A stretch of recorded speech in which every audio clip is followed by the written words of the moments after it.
শহর থেকে অনেক কিলোমিটার দূরে জঙ্গল দিয়ে ঘেরা একটি অদ্ভুত গ্রাম আছে।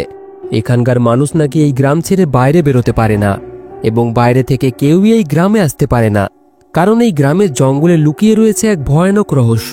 এমনকি এরা কখনো লাল রঙের স্ট্রবেরি পর্যন্ত খায়নি। শুনতে অবাক লাগলেও এটাই সত্যি। লাল রঙের নাম শুনলে গ্রামের প্রত্যেকেই ভয় পেয়ে যায়, আর যদিও বা তারা কোনো লাল রঙের গাছপালা বা জিনিস দেখেও ফেলে, তাহলে দ্রুত তারা সেটিকে তুলে মাটির নিচে চাপা দিয়ে দেয়।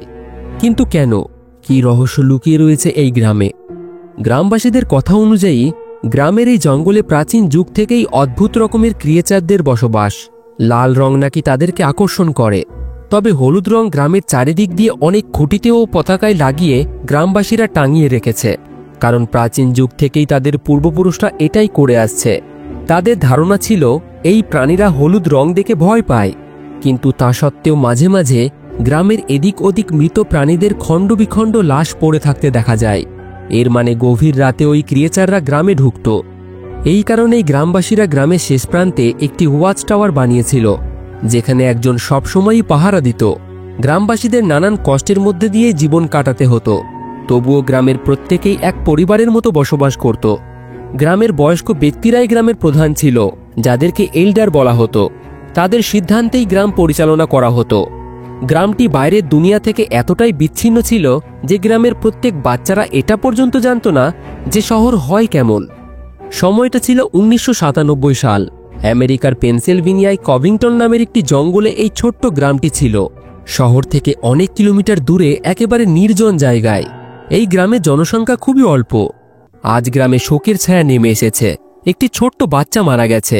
অনেকদিন ধরেই সে রোগে আক্রান্ত ছিল, তবে তার বাবা এতটাই নিরুপায় যে গ্রাম থেকে বাইরে গিয়ে শহর থেকে তার জন্য ওষুধ আনতে পারত, কারণ গ্রামের বাইরে বেরোনো মানেই মৃত্যু। বাচ্চাটি মারা যাওয়ার কিছুদিন পর গ্রামের এল্ডাররা একটি মিটিংয়ের আয়োজন করে। যতই হোক, এটা তাদের কাছে খুব বড় একটা সমস্যা। গ্রামের মানুষ রোগে আক্রান্ত হলেই তাদের জন্য উপযুক্ত ওষুধ এবং চিকিৎসা দেওয়াটা অসম্ভব হয়ে দাঁড়ায়। এই কারণে অনেক মানুষেরই ভালো চিকিৎসার অভাবে মৃত্যু হয়ে গেছে। সেই মিটিংয়ে এল্ডার অ্যালিসের ছেলে লুসিয়াস সকলকে জানায়, গ্রামে প্রতিনিয়তই গুরুতর রোগে আক্রান্ত হয়ে অনেক মানুষ বিনা চিকিৎসায় মারা যাচ্ছে। তাদের কাছে না আছে ভালো ওষুধ, না উপযুক্ত চিকিৎসা।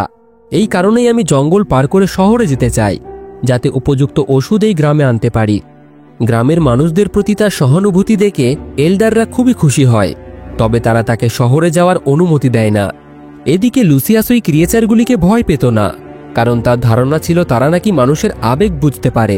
একটি ভালো কাজের জন্য যদি সে জঙ্গল পার করার চেষ্টা করে, হয়তো ওই ক্রিয়েচাররা তার কোনো ক্ষতি করবে না। তবুও এল্ডাররা তাকে জঙ্গল পার করার অনুমতি দেয় না। এমনকি ওই মৃত বাচ্চাটির বাবারও তার এই সিদ্ধান্তে সহমত ছিলেন না। লুসিয়াস হতাশ হয়ে সেখান থেকে চলে যায়। কিছুক্ষণ পর আইভি এবং নোয়া নামের তার দুইজন বন্ধু তার কাছে আসে। আইভি ছোট থেকেই অন্ধ ছিল, তবুও সে আর চারটে সাধারণ সুস্থ মানুষের থেকেও খুবই বুদ্ধিমান ও সচল ছিল। সে অনুমান করেই গ্রামের কোন জায়গায় এবং কোথায় কি রয়েছে পুরোপুরি মুখস্থ করে ফেলেছিল। তবে নোয়া শারীরিক দিক থেকে বৃদ্ধি পেলেও তার মস্তিষ্ক ছিল ছোট্ট বাচ্চার মতো। তারা তিনজনেই খুব ভালো বন্ধু ছিল। লুসিয়াস আইভিকে পছন্দ করত এবং সেটা আইভিও জানত, তবে এখনো পর্যন্ত তারা তাদের মনের কথা একে অপরকে বলেনি। তো যাই হোক, নোয়া খেলতে খেলতে তাদের থেকে কিছুটা দূরে চলে যায় এবং কিছুক্ষণ পর সেখানে এসে লুসিয়াসকে পকেট থেকে একটি লাল রঙের ফল বার করে দেয়, যেটা সাধারণত গ্রামের বাইরে ওই জঙ্গলের মধ্যেই পাওয়া যায়। লুসিয়াস বুঝতে পারে নোয়া ওই জঙ্গলের মধ্যে গেছে এবং ক্রিয়েচাররা তার কোনো ক্ষতিই করেনি। এর মানে তারা সহজে কারোর উপর আক্রমণ করে না। এটা বোঝা মাত্রই সে আবারও এল্ডারদের কাছে ছুটে যায় এবং নোয়ার জঙ্গলের মধ্যে যাওয়ার কথাটি তাদেরকে জানায়। নোয়ার মন যেহেতু নিরীহ বাচ্চার মতো, তাই ওই ক্রিয়েচাররা তার কোনো ক্ষতি করেনি। হয়তো আমিও যদি সৎ উদ্দেশ্য নিয়ে এই জঙ্গল পার করার চেষ্টা করি, তবে হয়তো তারা আমারও কোনো ক্ষতি করবে না। এই বলে আবারও একবার জঙ্গল পার করার অনুমতি চেয়ে বসে সে। তবে এবারও এল্ডাররা তাকে মানা করে দেয়। ফের পরের দিন সকালে আবারও একটি মৃত প্রাণীর লাশ পাওয়া যায় গ্রামে, যার ফলে এল্ডাররা গ্রামের সুরক্ষা বাড়ানোর জন্য গ্রামের অল্পবয়স্ক ছেলেদেরকে দিয়ে গ্রামের চারিদিকে লাগানো খুঁটিতে হলুদ রং বেশি করে লাগানোর কাজ দিয়ে দেয়, যাদের মধ্যে লুসিয়াসও ছিল। এদিকে বাকিরা কাজ করতে করতে এগিয়ে গেলে লুসিয়াস এই ফাঁকে গ্রামের সীমানা পেরিয়ে জঙ্গলের মধ্যে চলে যায়। জঙ্গলের মধ্যে সেই লাল ফলগুলিকে সে দেখতে পায়।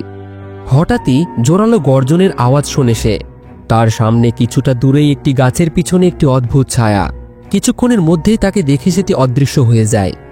লুসিয়াস ভয়ে গ্রামে ফিরে আসে, কিন্তু সেই রাতেই ওয়াচ টাওয়ারে বসে থাকা ছেলেটি নিচে কিছু নড়াচড়া করার অনুভব করে।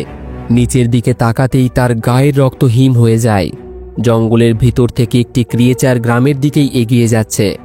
দ্রুত সে আর দেরি না করে ওয়াচ টাওয়ারে থাকা বেলটিকে বাজিয়ে দেয়। বেলের আওয়াজ শোনা মাত্রই পুরো গ্রামে হুড়োহুড়ি লেগে যায়। সবাই নিজের পরিবারকে এবং নিজেকে সুরক্ষিত রাখার জন্য নিজেদের বাড়ির দিকে পালাতে থাকে। আসলে গ্রামের প্রত্যেকটি বাড়ির নিচে বেসমেন্ট বানানো ছিল। সবাই তাদের বেসমেন্টে গিয়ে লুকিয়ে পড়ে। তবে এদিকে লুসিয়াস গ্রামবাসীদের সাহায্য করতেই ব্যস্ত ছিল। কিছুক্ষণের মধ্যেই পুরো গ্রাম একেবারে শুনশান হয়ে যায়। লুসিয়াস একটি বাড়ির পিছনে লুকিয়ে পড়ে। সে আসলেই দেখতে চায় এই ক্রিয়েচারগুলি কেমন দেখতে হয়। তখনই ওই ঘরটির গেটের সামনে প্রাণীটি এসে দাঁড়ায়। হাতের নখগুলি লম্বা লম্বা এবং পিঠ দিয়ে শরীরের হাড় বাইরে বেরিয়ে এসেছে। লুসিয়াসও এই ভয়ানক দৃশ্য দেখে কেঁপে ওঠে। অন্যদিকে আইভি বুঝতে পারে লুসিয়াস হয়তো গ্রামের লোকের সাহায্য করতে গিয়ে বাইরেই রয়ে গেছে। এই কারণেই সেই গেটটি খুলে তার জন্য অপেক্ষা করতে থাকে। কিন্তু তার ছোট বোন বাকি ভাই বোনেদের নিয়ে বেসমেন্টে লুকিয়ে পড়েছে। সে আইভিকে গেটটিকে বন্ধ করে ভিতরে আসতে বলে, কিন্তু আইভি জানত গেট খোলা দেখে লুসিয়াস সেখানে আসবেই।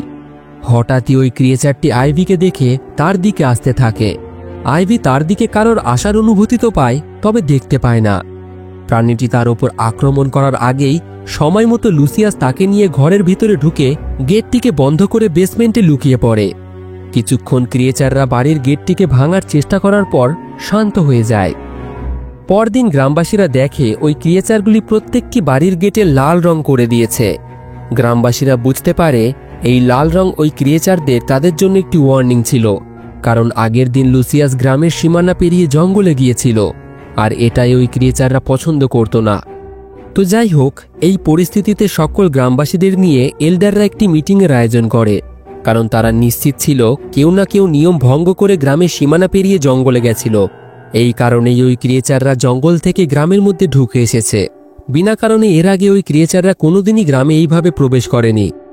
এই সব কিছু শুনে লুসিয়াস নিজের ভুল বুঝতে পারে। তার জন্য গ্রামবাসীরা এখন সমস্যার মধ্যে পড়েছে। সে স্বীকার করে নেয় যে নিয়ম ভঙ্গ করে সেই জঙ্গলে গেছিল। লুসিয়াস জানত না এর ফল এতটা ভয়ানক হবে। সে সকলের সামনে ক্ষমা চায় এবং কথা দেয় সে আর কোনোদিন ওই জঙ্গলে যাবে না। তবে বাকি গ্রামবাসীরা এটা ভেবেই আতঙ্কিত হয়ে যায় এবার ওই ক্রিয়েচাররা তাদের কি ক্ষতি করবে। এইভাবেই কিছুদিন কেটে যায়। তবে ক্রিয়েচারদের কোনো রকম গর্জন আর জঙ্গল থেকে সরা যায় না।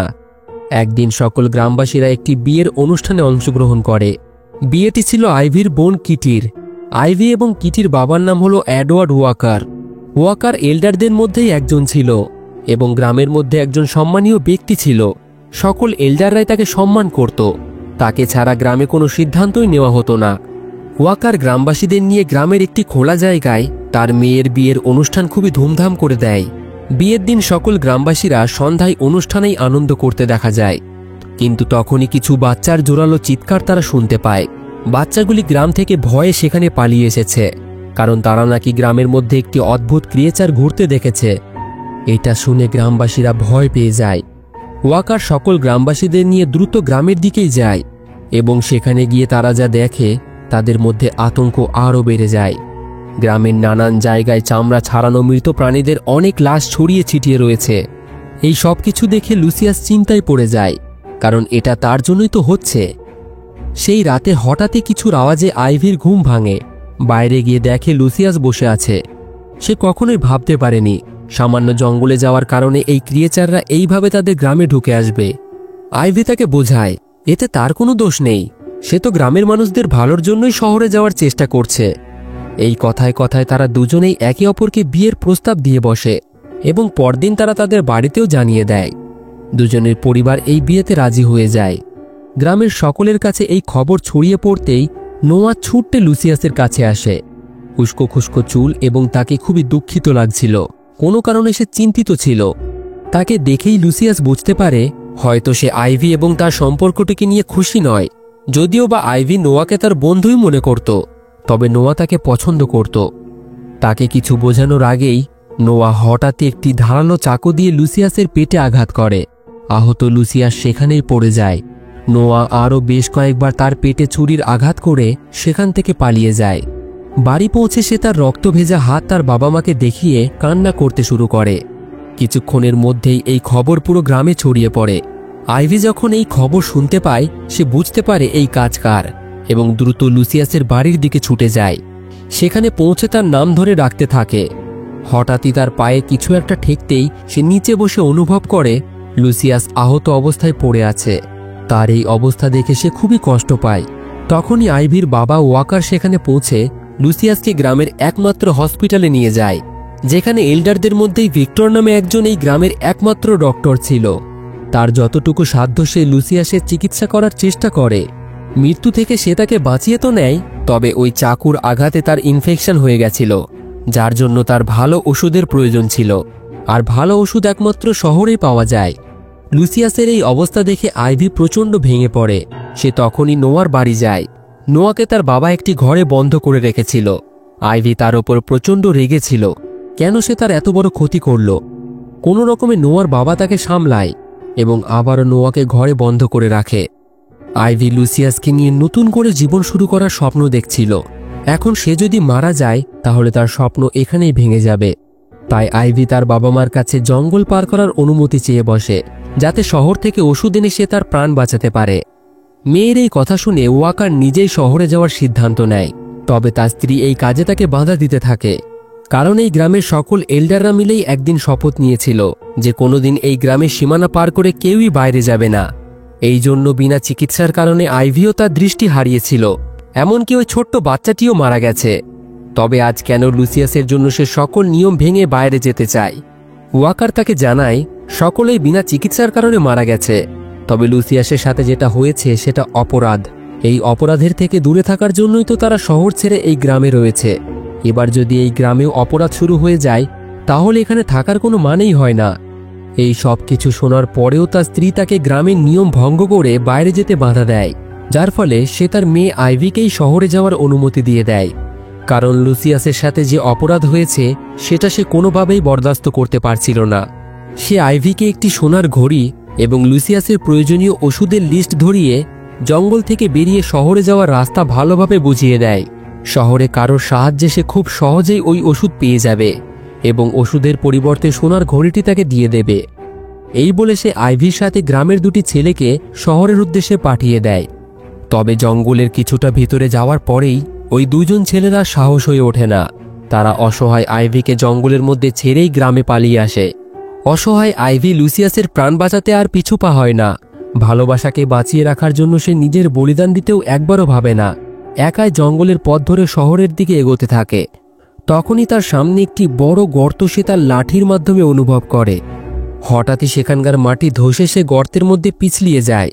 সৌভাগ্যবশত কোনো রকমে একটি গাছের শিকড় ধরে সে কোনো রকমে উপরে উঠে আসে। চারিদিকে অনেক মৃত গাছ পড়েছিল, সে হাত দিয়েই অনুভব করে। এরপর আবারও সে তার ঝোলা নিয়ে শহরের দিকে যেতে শুরু করে। কিন্তু তখনই এক ভয়ানক গর্জনে তার শরীরের রক্ত হিম হয়ে যায়। সেই জঙ্গলের ভয়ানক ক্রিয়েচার তার থেকে কিছুটা দূরেই দাঁড়িয়েছিল। আইভি আশেপাশে সেই প্রাণীর উপস্থিতি অনুভব করতে পারছিল। ভয়ে সে সেখান থেকে ছুটে পালাতে গেলে প্রাণীটি তাকে ধাক্কা মেরে ফেলে দেয়। মনে হচ্ছিল ওই ক্রিয়েচারটি তার শিকারের সাথে খেলা করছে। আইভি কোনো রকমে উঠে দাঁড়িয়ে পালানোর চেষ্টা করে, কিন্তু পুনরায় গিয়ে পৌঁছায় সেই মৃত গাছগুলির কাছে। সামনে রয়েছে সেই বড় গর্তটি। আইভি কোনো রকম রাস্তা না পেয়ে কিছু একটা ভাবার পর গর্তটির সামনে এমনভাবে দাঁড়িয়ে পড়ে যেন সে ওই ক্রিয়েচারের সামনে নিজেকে সমর্পণ করেছে। তবে ক্রিয়েচারটি তার দিকে ছুটে আসতে গেলেই আইভি সুযোগ বুঝে পাশে সরে যায়, যার ফলে সেই ক্রিয়েচার সামনের গর্তে গিয়ে পড়ে। আইভি ওই ক্রিয়েচারের কোনো রকম আর আওয়াজ শুনতে পায় না। সে মনে করে হয়তো সে মারা গেছে। এই ভেবে সে জঙ্গল পেরিয়ে একটি কাঁচা রাস্তার কাছাকাছি পৌঁছায়। তার বাবা তাকে বলেছিল এই রাস্তা তাকে শহর পর্যন্ত পৌঁছে দেবে। ব্যাগ থেকে সোনার ঘড়িটি এবং ওষুধের কাগজটিকে সাথে নিয়ে কাঁচা রাস্তাটি ধরে এগোতে থাকে এবং অবশেষে পৌঁছায় বিশাল বড় একটি প্রাচীরের কাছে। এখানেই জঙ্গল শেষ হচ্ছিল। আইভি কোনো রকমে প্রাচীর পার করে ওই পারে পৌঁছায় এবং আমরা দেখি উল্টো দিকের এক আলাদাই দুনিয়া। সুন্দর পাকা রাস্তা এবং প্রাচীরের পাশেই আধুনিক একটি পেট্রোলিং গাড়ি। একজন গার্ড সেখানে পাহারা দিচ্ছে। অবাক করার বিষয়, তার গাড়িটিতে লেখা ছিল Walker wild life preserve. Security গার্ডের গায়ে ছিল আধুনিক পোশাক এবং হাতে ওয়াকি টকি। তবে এটা সম্ভব কিভাবে? কারণ সালটা ছিল 1897। এই সময় এই সব আধুনিক জিনিস তো ছিলই না। আইভি অন্ধ হওয়াতে এই সব কিছু সে দেখতে পায় না। আইভিকে দেখে ওই গার্ড তার অফিসারকে খবর দেয়, যিনি তার থেকে কিছুটা দূরেই অফিসে বসে তার খবরের কাগজ পড়ছিল। অবাক করার বিষয়, খবরের কাগজটি ছিল 2004 সালের, মানে বর্তমান সময়ের। তবে ওয়াকিটকিতে গার্ড তাকে জানায় প্রাচীরের পাশেই সে একজন অনেক পুরনো পোশাক পরা মেয়েকে দেখেছে। এবং এখানেই আমরা এক গভীর রহস্য জানতে পারি, যেটা বছরের পর বছর ধরে এডওয়ার্ড ওয়াকার এবং তার বাকি গ্রামের এল্ডাররা অন্য গ্রামবাসীদের থেকে লুকিয়ে রেখেছে। অনেক বছর আগে এডওয়ার্ড ওয়াকারের বাবা জেমস ওয়াকার একজন কোটিপতি বিজনেসম্যান ছিলেন, কিন্তু তার বিজনেস পার্টনাররাই তার হত্যা করে দেয়। বাবার মৃত্যুতে এডওয়ার্ডের মনে খুব বড় ধাক্কা লাগে। সে ডিপ্রেশনে চলে যায়, যার কারণে সে শহরের একটি সাইকোলজিক্যাল কাউন্সেলিং সেন্টারে যেতে শুরু করে। সেই সময় এডওয়ার্ডের স্ত্রী তাকে সাপোর্ট করে এবং একই সাথে সেও ওই কাউন্সেলিংয়ে যেত। সেখানেই তাদের সাথে পরিচয় হয় গ্রামের বাকি এল্ডার মেম্বারদের। একইভাবে তারা প্রত্যেকেও শহরের নানান অপরাধের কারণে নিজের নিজের মানুষকে হারিয়েছিল, যার ফলে মনুষ্যত্বের উপর থেকে তারাও তাদের বিশ্বাস হারিয়ে ফেলে। এরপর থেকেই ধীরে ধীরে তাদের মধ্যে পরিচয় এবং এক মজবুত বন্ধুত্বের তৈরি হয়। এরপর তারা সকলে মিলে একটি সিদ্ধান্ত নেয়, এই শহরকে তারা সারা জীবনের মতো ছেড়ে চলে যাবে এবং একটি গ্রাম তৈরি করবে, যেখানে না থাকবে অপরাধ, না একে অপরের প্রতি হিংসা, নাকি লোভ। এমনকি বর্তমানের সকল আধুনিক জীবন থেকে নিজেদেরকে এবং তাদের বাচ্চাদেরকেও সারা জীবনের মতো আলাদাই রাখবে তারা, যাতে তাদের ভবিষ্যৎ প্রজন্ম খুশিতে জীবনযাপন করতে পারে। এরপর এডওয়ার্ড তাদের ক্যালেন্ডারটিকে 1897 সাল অনুযায়ী বানিয়ে ফেলে, যখন আধুনিক যুগের শুরুই হয়নি। তাদের এই স্বপ্নটিকে সফল করার জন্য এই বিশাল জঙ্গলটিকে ওয়াকার তার বাবার পৈতৃক সম্পত্তি এবং কোটি কোটি টাকার বিনিময়ে কিনে ফেলে। এরপর নিজের ব্যক্তিগত নাম দিয়ে একটি ওয়াইল্ড লাইফ প্রাইভেট প্রপার্টি বানিয়ে ফেলে, যেখানে বাইরের কোনো ব্যক্তির আসা নিষিদ্ধ ছিল। তবে এই সবকিছুই সে বাইরের জগতের থেকে নিজেদেরকে লুকিয়ে রাখার জন্য করেছিল। চারিদিক থেকে পুরো জঙ্গলটিকে সে প্রাচীর দিয়ে ঘিরে রেখেছিল এবং সেটিকে সুরক্ষা করার জন্য সিকিউরিটি গার্ডের ব্যবস্থাও করে সে। তবে আদেও এই সিকিউরিটি গার্ডেরা জানত না এই জঙ্গলের মধ্যে বছরের পর বছর ধরে একটি গ্রাম রয়েছে। তারা শুধু জানত এটি একটি প্রাইভেট পশু পাখিদের জন্য অভয়ারণ্য। ওয়াকার এটাও ব্যবস্থা করে রেখেছিল যাতে কোনো রকম প্লেন এই অভয়ারণ্যের উপর দিয়ে না যায়। ঠিক সেই দিনের পর থেকেই সকল এল্ডাররাই শপথ নেয় এই গ্রামের বাইরে তারা কখনো যাবে না। তবে তারা জানত তাদের ভবিষ্যৎ প্রজন্ম এই গ্রাম ছেড়ে বাইরে বেরোনোর চেষ্টা অবশ্যই করবে, যার কারণে এল্ডাররা ওই অদ্ভুত ক্রিয়েচারের ভয় পুরো গ্রামে ছড়িয়ে দেয়। তবে আসলেই ওই জঙ্গলে কোনো ক্রিয়েচার আদেও ছিল না, তারা সকলেই এল্ডাররাই ছিল, যারা নিয়মিত ওই ভয়ানক মুখোশ পরে জঙ্গলে ঘুরে বেড়াত এবং সময় সময় মৃত পশু পাখিদের গ্রামের এদিক ওদিক ফেলে রাখত, যাতে গ্রামবাসীদের মধ্যে ক্রিয়েচারদের আতঙ্ক বজায় থাকে। কিন্তু যে ক্রিয়েচারটি আইভির উপর আক্রমণ করেছিল সেটি কে? আসলে সেই ক্রিয়েচার হলো নোয়া। নোয়াকে তার বাবা ঘরে বন্ধ করে রাখে। তবে যখন সে জানতে পারে আইভি লুসিয়াসকে বাঁচানোর জন্য ওষুধ আনতে শহরে চলে গেছে, তখন নোয়া এটা সহ্য করতে না পেরে ঘরের মধ্যে ভাঙচুর শুরু করে দেয়। তখনই ফ্লোরের নিচে ওই একই রকমের ক্রিয়েচারের পোশাক এবং মুখোশ খুঁজে পায় সে, যেটা নোয়ার বাবা মা সেখানে রেখেছিল। আর যেহেতু তারা এই গ্রামের এল্ডার ছিল, তারাও মাঝে মাঝে জঙ্গলে ওই ক্রিয়েচারদের পোশাকে ঘুরে বেড়াত। সেই পোশাক নিয়ে সে জানালা ভেঙে পালিয়ে যায় এবং জঙ্গলের মধ্যে আইভিকে ভয় দেখাতে শুরু করে, যাতে সে শহরে না পৌঁছাতে পারে। তবে দুর্ভাগ্যবশত তাকে ভয় দেখাতে গিয়ে সে নিজেই তার প্রাণ হারিয়ে বসে। এই সব কিছু থেকে অজানা আইভি প্রাচীর টপকে সেই গার্ডের সামনে দাঁড়িয়েছিল। সে তো জানতই না যে নোয়া মারা গেছে।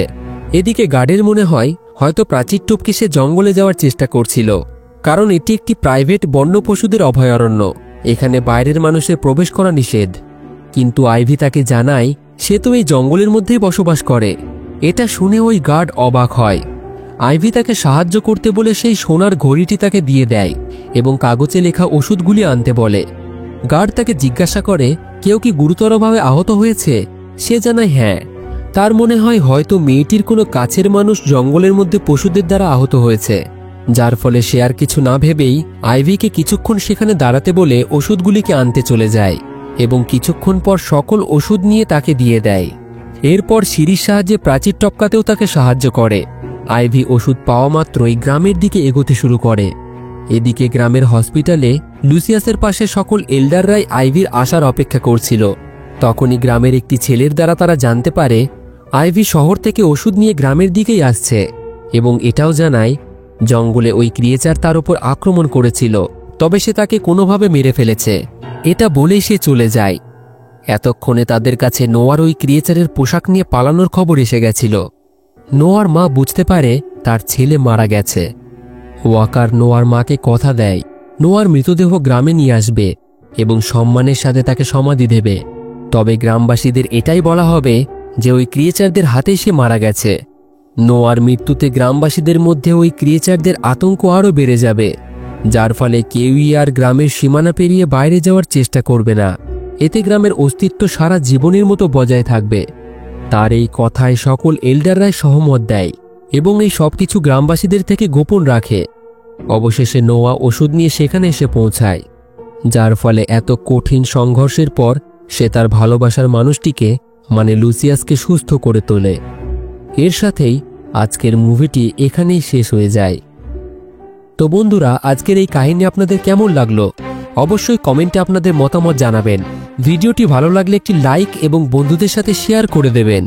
আর এই রকম মুভি এক্সপ্লেন দেখার জন্য আমাদের চ্যানেলের সাথে জুড়ে থাকুন এবং দেখতে থাকুন ফিল্মি গপ্প, the channel of movie lovers.